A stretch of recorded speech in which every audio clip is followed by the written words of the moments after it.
Yesterday, my son walked onto the pitch at the Inter-Miami tournament with fire in his chest and gloves on his hands. 9 years old and guarding the goal like it was sacred ground. And then, boom, a knee to the chest. He drops hard, gasps for air like the whole sky just vanished. The crowd goes still. The parents rise, and the ref, nothing. No whistle, no concern, just a dead-eyed shrug.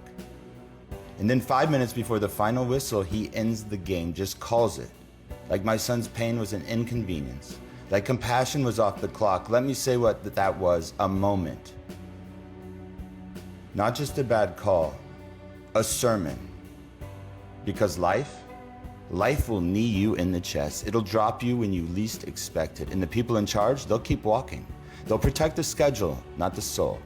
As George Carlin once said, some people see the glass half full, others see it half empty. I see a glass that's twice as big as it needs to be. And that was yesterday, a moment that demanded more empathy, more integrity, more fucking humanity. But my son, he got up anyway. No sympathy, no restart.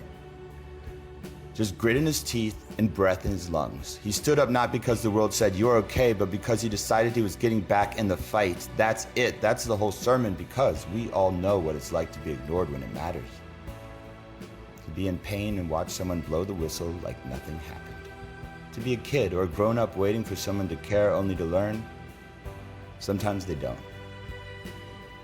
But we don't crumble, we rise. As Bill Burr once said, you gotta go down to go up. That's how gravity works in therapy. So we fall, we hurt, but we rise louder. So here's your holy call to action. Get back up.